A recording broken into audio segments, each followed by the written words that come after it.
சாந்தி. 31/3/2024 முரளியிலிருந்தான ஸ்லோகம். பாதகமான எந்த சூழ்நிலையாலும் பாதுகாப்பாக இருப்பதற்கு சரீரமற்ற ஸ்திதியில் ஸ்திரமாக இருங்கள். ஆத்மா உடலில் இருக்கும் போதே தன்னை ஒரு எடையற்ற ஒரு ஒளிப்புள்ளியாக அனுபவம் செய்யும் போது ஒரு லேசான தன்மையை அனுபவம் செய்யக்கூடியதாக இருக்கும். அதாவது உடல் உணர்வில் இருந்து விடுபட்டு தன்னை ஒரு ஆத்ம சக்தியாக உணர்தல்.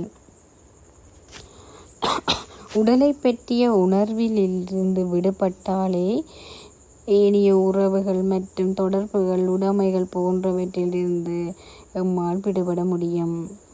எம்மை சுற்றிலும் எப்போதுமே பாதகமான சூழ்நிலைகள் உருவாகி கொண்டிருக்கின்றது. அவை மென்மேலும் காலம் செல்ல செல்ல அதிகரித்து கொண்டிருக்கிறது.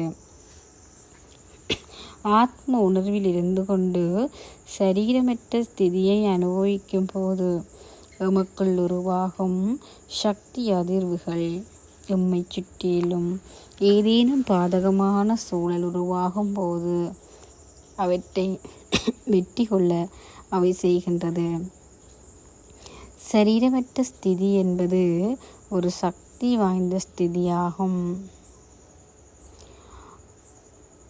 ஒருவரால் தொடர்ச்சியாக சதா இந்த ஸ்திதியை பேண முடியாது. சரீரமற்ற ஸ்திதியை அனுபவம் செய்வதற்கு சரீர உணர்வு மிக தடையாக இருக்கிறது. சரீர அகங்காரம், சரீரப்பற்று, சரீர தேவைகள் பற்றிய ஆசைகள் போன்றன தடைகளை உருவாக்குகிறது. ஆத்மாவின் உண்மையான இயல்பு நிலையை அனுபவம் செய்தால் மட்டுமே சரீரமற்ற ஸ்திதியை அனுபவிக்க முடியும். இந்த ஸ்திதியில் எம்மை ஸ்திரப்படுத்தும் போது விதையான பாபாவுடன் இலகுவாக தொடர்பு கொள்ள முடியும். ஏனென்றால் அவர் எப்போதும் சரீரம் ஒன்றை ஏற்றுக்கொள்ளாதவர். உடல் உணர்வில் இருக்கும்போது நாம் எமது உடலில் சேறு பூசிக்கொண்டு போன்றதாகும். துர்நாற்றம், சேறு பூசினால் துர்நாற்றம் விஷம். அப்பொழுது யாருமே அவர்களுக்கு கிட்ட நெருங்கவும் மாட்டார்கள். அதே போன்று சரீர உணர்வில் இருக்கும் பொழுது பாபாவுடனான தொடர்பு நமக்கு இல்லாமல் போகின்றது.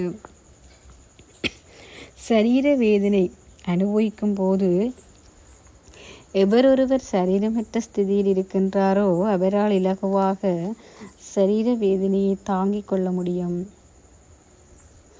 அவ்வாறு தான் ஏனைய பிரச்சனைகளையும் அவரால் இலகுவாக வெற்றி கொள்ள முடியும்.